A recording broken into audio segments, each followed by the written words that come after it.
تو اس پر انہوں نے بہت سی باتیں کی تھیں. تو کینیڈا میں ایک صاحب نے ان کے خلاف ویڈیو بنانے لگ گیا اور ان کو برا بلا کہا اور ان کا یہ تم نے جرت کیسے کی بغیر تحریک کے ایک مہذب خاتون، ایک پردہ دار خاتون، ایک مذہبی خاتون، اس کے خلاف آپ نے اس طرح کی بکواسیات کی، آپ نے کیوں کیا؟ خانزادہ نے صبر کا مظاہرہ کیا، بیگم بھی ساتھ تھی، لیکن اب وہ سینہ تان کے سامنے آ گیا. ان کا نام ہے شاہد بھٹی، اور شاہد بھٹی صاحب بڑی عمر کے ہیں، اور وہ یہ فرما رہے ہیں کہ ایک مہذب عورت کے خلاف جو زبان استعمال کی، جو پروگرام اس نے کیا، اس نے غلطی کی، زیادتی کی. منصور علی خان کو بھی ان کو مطلب اطلاع ہے کہ منصور علی خان کو بھی یہ کہا گیا تھا پروگرام کرنے کو، انہیں انکار کر دیا تھا. ان کا دعویٰ یہ ویڈیو پیغام انہیں دیا اور انہوں نے کہا نہیں جناب، ایک مقبول ترین لیڈر ہے، کروڑوں لوگ اس کے چاہنے والے ہیں، اور وہ جیل میں ہے، اور اس کی بیوی بھی جو ایک پاپردہ مذہبی خاتون ہے وہ بھی جیل میں ہے. اس کے کردار کشی کے لیے یہ شاہ زیب خانزادہ نے پروگرام کیا، لیکن ان کے پاس کوئی معلومات نہیں تھی، جذباتی تھے، فین کلب کے رکن تھے، اس لیے کہ وہ بار بار جہاں زیب نام لے رہے تھے، بار بار دوسری باتیں کہ جو ان کو اطلاع نہیں تھی. ان کو یہ بھی نہیں پتا کہ یہ مسئلہ جو اٹھایا گیا تھا عدت میں شدت کیس میں، تو وہ ان کے وکلاء نے اٹھایا تھا، جس میں راجہ سلمان صاحب جو ہے، سلمان اکرم صاحب، وہ آگے تھے، اور لوگوں نے یعنی دانتوں میں انگلیاں لے لی تھی. پی ٹی آئی والوں نے خود بھی کہ یہ کون سی باتیں کر رہے ہیں، لیکن بہرحال وکیل ہیں، ان کو کیا کہہ سکتے ہیں، بہت بڑے وکیل ہیں. اب شاہد بھٹی صاحب کہتے ہیں کہ میں نے کیا، لیکن اطلاعات یہ ہیں کہ شاہد بھٹی صاحب کے خلاف ایک شاید گجرانوالہ یا گجرات میں بھی ایک مقدمہ ہے، اور باہر بھی 2-3 مقدمے ہیں اس قسم کے. تو وہ جذباتی سے آدمی ہے، لیکن بہرحال وہ فین کلب کے رکن ہیں، انہوں نے یہ کارنامہ انجام دیا. اب بات کرتے ہیں کہ وہ ہاں بیچ میں رہ گئی میری بات پی ٹی آئی کی کہ گڈھا پور صاحب کیوں خاموش ہیں. اطلاعات یہ ہے کہ کے پی کے میں CNW کے وزیر ہیں سہیل آفریدی صاحب، لہٰذا وہاں بھی فائلیں کھلی ہوئی ہیں. مختلف اور لوگ جیسے جنید اکبر صاحب نے کہا قبروں تک فیصلہ جائے گا اور قبروں تک پیچھا کریں گے، نہیں تو ہم قبر میں اتر جائیں گے، لیکن تمہیں گالیاں پڑتی رہیں گی. اور پورا انہیں نظام کو، لوگوں کو، اور قیادت کو، اسٹیبلشمنٹ کو، سب کو گالیاں برا بلا کہا تھا سہیل آفریدی صاحب کی بھی.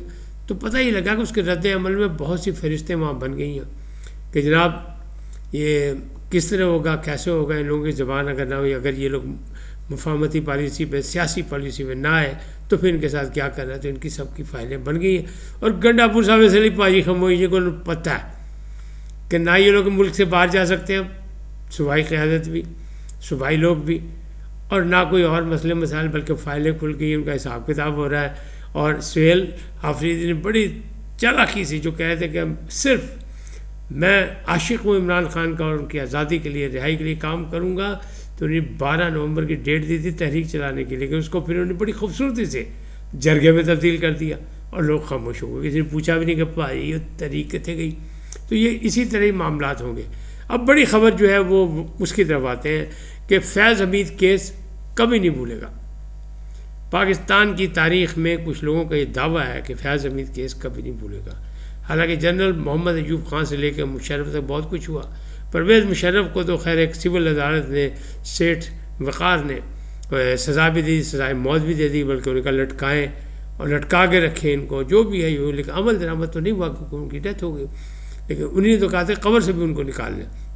بہرحال تو کہا یہ جا رہا، ایک طرف سے یہ نرم گوشہ ہے کہ نہیں آج تک ایسا ہوا نہیں کہ کسی جرنیل کو، کسی کو اتنی بڑی سزا ہو کہ کوئی عبرتناک بنا دیا جائے، اور ایسا نہیں ہوگا. بس جیسے میں نے کل کہا تھا کہ 10 سال کی سزا، 8 سال کی سزا، اسی طرح لوگ کہہ رہے ہیں کہ جناب اتنا ہی ہوگا کیونکہ انہیں نے جو آفیشیل ایکٹ کی خلاف ورزی کی ہے اس پہ جو کچھ سزا ہے. لیکن شاہ خاور صاحب کہتے ہیں، سابق جسٹس بھی ہیں اور قانون دان ہیں، اسلام آباد میں بہت بڑے ہمارے دوست ہیں. ان کا کہنا یہ ہے کہ جناب سیکریٹ ایکٹ اتنا آسان نہ لو، 2 سال سے لے کے سزائے موت تک ہے کہ آپ نے کیا کیا. اور ایک ذمہ دار آدمی ذمہ دار ہوتے ہوئے بیٹھ کے اگر کوئی کرے تو یہ بہت کچھ ہے، اس کے بہت سے ہے. اب فیض حمید پہ جو کیس چلے ہیں وہ پہلے شروع ہوا تھا ٹاپ سٹی سے کہ قاضی فائز سر کا ادارہ جانے تو ادارہ کام کر، ادارے نہیں ہے، اپنا احتسابی کام کر لیا. اب جو اطلاعات آئی ہیں وہ یہ ہے کہ جناب 460 روز میں یہ بات ہوئی. 12 اگست 2024 سے یہ کیس شروع ہوا تھا. لوگوں کا خیال تھا کہ کہ 2 پھٹ ہوگا کہ ملٹری کورٹس میں ایسے ہی ہوتا ہے، لیکن ایسا نہیں ہوا کیونکہ ان پہ بہت سے الزامات تھے. ان پہ 9 مئی کا بھی الزام تھا، ان پہ سیاسی مداخلت پر بھی الزام تھا. ان کا جو کور کمانڈر جب بھی تھا، جب عمران کی جو احتجاج تحریکیں چلائی اس کو بھی انہوں نے کہا کہ جی انہی نے انتظام کیا، انہی نے بنایا، ان کو پورا روڈ میپ دیا. یہ سارے الزامات ان پہ تھے. 90 انہی نے گواہوں کی لسٹ دی تھی کہ میرے یہ گواہ ہیں. 90 میں سے 50 نے تو پہلے ہاتھ ہی انکار کرتا تھی کہ جناب ہم اس چکر میں نہیں پڑنا چاہتے. 40 میں سے جو فوجی ساتھی تھے وہ صرف 3 عدد گئے اور 4000 سے زائد سوالات ان سے کیے گئے. اب سنا یہ جا رہا ہے، اسلام آباد اور راولپنڈی کی خبریں یہی ہیں، اطلاعات یہی ہیں کہ جناب فیصلہ ہو گیا، یعنی سمجھ لیں محفوظ ہو گیا. مطلب بات بن گئی یا نہیں بنی جو بھی ہے، اس میں جو ہونا تھا وہ ہو چکا ہے اور وہ 13 نومبر کو یہ ہو چکا ہے مکمل ٹرائل. اب یہ جائے گا، سمری اس کی جائے گی فیلڈ مارشل کے پاس، سپہ سالار کے پاس، کیونکہ ملٹری کورٹ ہے. اور اسی طرح جب اس پر اپیل کا حق دیا جائے گا تو انٹرنل معاملہ ہی ہوگا. پھر بھی یہ جو ہے اپیل جو ہے وہ سنیں گے سپہ سالار فیلڈ مارشل، یعنی وہ جو چیف آف فورسز ہے نا، وہی سنیں گے، عاصم منیر صاحب. اور اگر سول میں بھی جائیں گے تو اپیل کے لیے حق دیا جائے گا. لیکن کیا آپ سمجھتے ہیں کہ اگر کوئی بڑا فیصلہ ہوا تو کوئی سول عدالت اس کو انکار کر دے گی؟ بہت مشکل ہے، چانسز کم ہے، امکانات نہیں ہے. تو یہ معاملہ جو اس طرح چلے، اس میں بہت کچھ ہوا اور اس میں 90 گواہ تھے، اس میں 460 روز لگے اور اس میں جناب 12 اگست سے یہ شروع ہوا تھا. اب یہ 13 نومبر کو یعنی 24 سے شروع ہوا اور 13 نومبر کو یہ ختم. اب اندازہ یہ لگایا جا رہا ہے کہ پھر یہ فیصلہ جو ہے نا 20 سے 30 نومبر تک آ جائے گا، اوپن ہو جائے گا، سنا دیا جائے گا. لیکن اختلافات موجود ہیں. کچھ لوگ اندازہ لگا رہے ہیں 8-10 سال کا، کچھ لوگ کہہ رہے ہیں کہ نہیں پاجی یہ بغاوت کا بھی مقدمہ ہے، اس میں بہت سے مسائل ہیں. 9 مئی میں بھی ان کو انوالو ہے، پھر باقی بھی معاملات ہیں. گواہ ان کے آئے نہیں، گواہوں سے رابطہ نہیں کیا گیا، جو آئے انہیں نے بھی بناسپتی سے گواہی دی، کچھ نہیں کیا، وہ ریٹائرڈ جنرل تھے.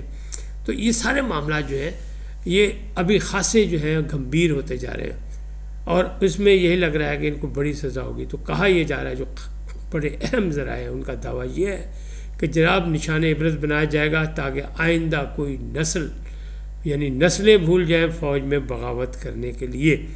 کیونکہ بغاوت اگر ثابت ہو گئی تو اتنا بڑا فیصلہ ہوگا کہ چاہے عمر قید ہو، سزائے موت ہو، سزائے موت نہیں تو عمر قید ہوگی، جو کچھ بھی ہو، جیسا بھی ہوگا، یعنی بڑی سزا کا بھی.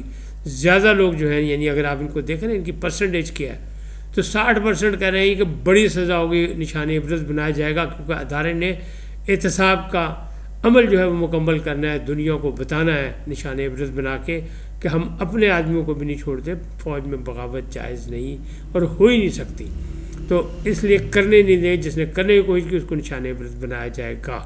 لیکن 40% کہتے ہیں کہ نہیں پاجی یہ ہتھوڑا رکھا جائے گا، جنرلوں کو سزا نہیں ہوتی. اس کے بعد جناب چھوٹا سا فیصلہ آئے گا، 8-10 سال ہوگی. جیسے کل میں نے آپ کو بتایا تھا کہ کچھ لوگ یہ کہہ رہے ہیں کہ نواز شریف کو خوش کرنے کے لیے کیا جا رہا ہے فیصلہ، پھر اس کے بعد جناب اپیل میں جائے گا، پھر جناب اس کو رہائی ہو جائے گی.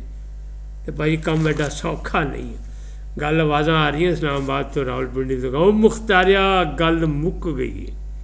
اس وجہ سے اتنا ہی، پھر ملیں گے نئے موضوع کے ساتھ. جاتے جاتے آپ سے درخواست آئیے ان کو سبسکرائب کریں، لائک کریں، گھنٹی کا بٹن دبانا نہ بھولیں اور اپنی قیمتی رائے کا اظہار اپنی شخصیت کے مطابق کریں.